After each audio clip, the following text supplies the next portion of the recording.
வணக்கம். இது தமிழ்வினின் மாலை நேர செய்திகள். முதலில் தலைப்புச் செய்திகள். கணேமுல்ல சஞ்சீவ கொலை சம்பவம் செவ்வந்தி தொடர்பில் காவல்துறை வெளியிட்ட தகவல். இன்னும் 6 மாதங்களில் நாட்டு ஜனாதிபதியாகும் ரணில் ராஜித. பிள்ளையான் கைது தொடர்பில் சாணக்கியன் வெளியிட்ட பகிரங்க தகவல். நெருங்கும் உள்ளூராட்சி சபை தேர்தல், அதிகரிக்கும் முறைப்பாடுகள். விசேட சுற்றி வளைப்பில் 291 பேர் கைது. தேசபந்து மீதான விசாரணை, சபாநாயகர் விசேட கடிதம். பாப்பரசரின் இறுதி ஆராதனை வெளியான திகதி. ஜேவிபியின் சர்வாதிகாரம் தொடர்கிறது. சட்டத்தரணி மணிவண்ணன் பகிரங்கம். தொடர்வன விரிவான செய்திகள்.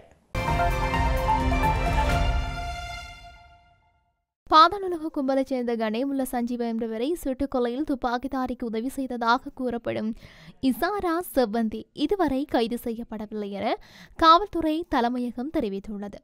கொழும்பு புதுக்கடை நீதிமன்றத்துக்குள் கடந்த பிப்ரவரி மாதம் 19ஆம் திகதி பாதாள உலக கும்பலைச் சேர்ந்த கணேமுல்ல சஞ்சீவ சுட்டுக் கொல்லப்பட்டார். குற்றவியல் சட்ட புத்தகத்திற்குள் சூட்சுமமான முறையில் மறைத்து எடுத்து அந்த துப்பாக்கியால் சஞ்சீவவை சுட்டு படுகொலை செய்ததுடன் அங்கிருந்து சந்தேக நபர்கள் உடனடியாக தப்பிச் சென்றனர். இதற்கு செவ்வந்தி என்ற பெண்ணும் உடந்தையாக செயல்பட்டதுடன் துப்பாக்கி மறைத்து வைத்திருந்த புத்தகத்தை நீதிமன்றத்திற்கு எடுத்து வந்ததும் அந்த பெண்தான் என தெரிவிக்கப்பட்டுள்ளது.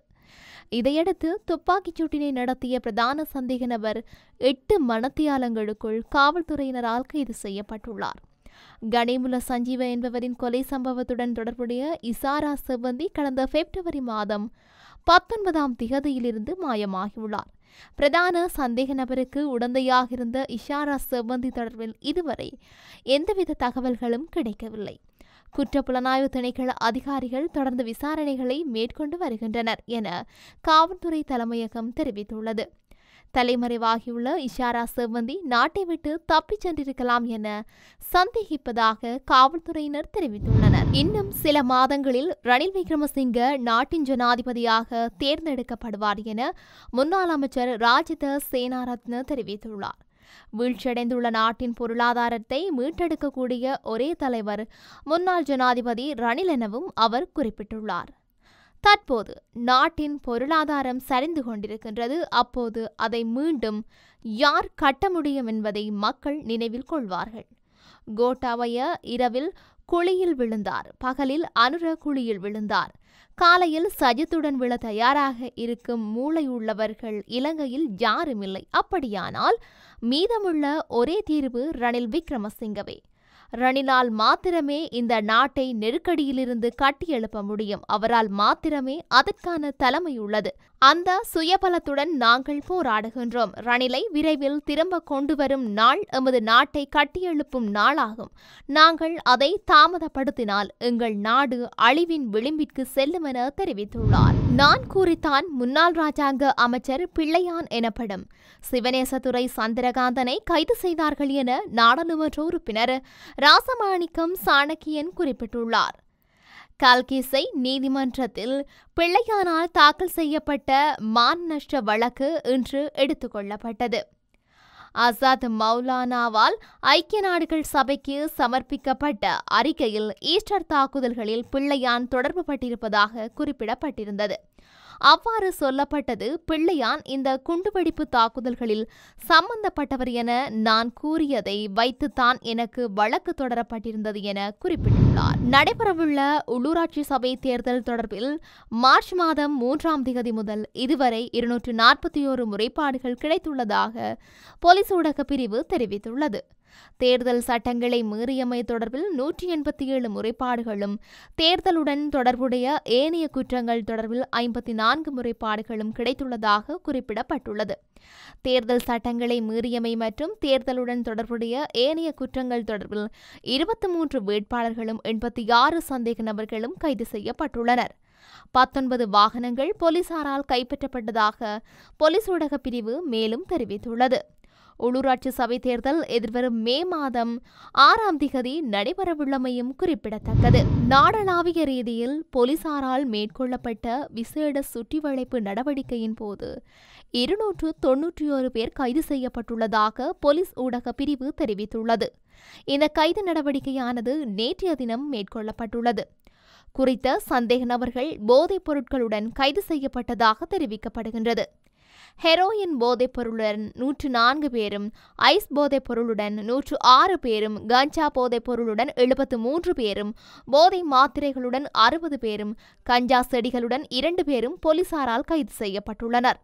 144 கிராம் 866 மில்லிகிராம் ஹெரோயின் போதைப் பொருளும், 117 கிராம் 281 மில்லிகிராம் ஐஸ் போதைப் பொருளும், 252 கிராம் 683 மில்லிகிராம் கஞ்சா போதைப் பொருளும், 7103 கஞ்சா செடிகளும், 5004 போதை மாத்திரைகளும் கைப்பற்றப்பட்டுள்ளதாக போலீஸ் ஊடக பிரிவு தெரிவித்துள்ளது. முன்னாள் போலீஸ் மா அதிபர் தேசபந்து தென்னக்கோனுக்கு எதிரான குற்றச்சாட்டுகளை விசாரிக்க நியமிக்கப்படும் 3 பேர் கொண்ட குழுவிற்கான ஒரு உறுப்பினரை பரிந்துரைக்குமாறு சபாநாயகர் ஜகத் விக்ரமரத்ன பிரதமர் மற்றும் எதிர்க்கட்சித் தலைவருக்கு கடிதம் எழுதியுள்ளார். நிலையற் கட்டளைகளின்படி குற்றச்சாட்டுகளை விசாரிக்கும் குழுவில் பிரதமர் மற்றும் எதிர்க்கட்சித் தலைவரின் முழு ஒப்புதலுடன் ஒரு உறுப்பினர் நியமிக்கப்பட வேண்டும். இதன்படி தலைமை நீதிபதி இந்த குழுவிற்கு ஒரு உறுப்பினரை நியமிக்க வேண்டும்.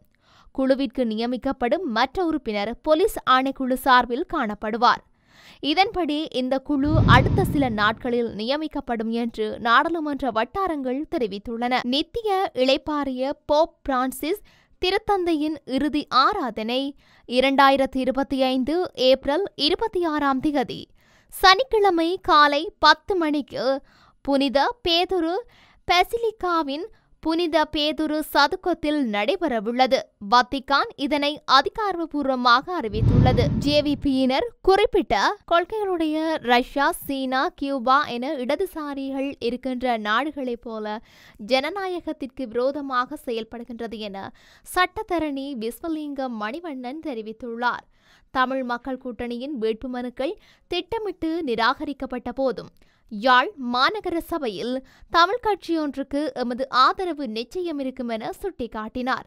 வருகின்ற மாதம் இலங்கையில் உள்ளூராட்சி மன்றங்களுக்கான தேர்தல் வருகின்றது.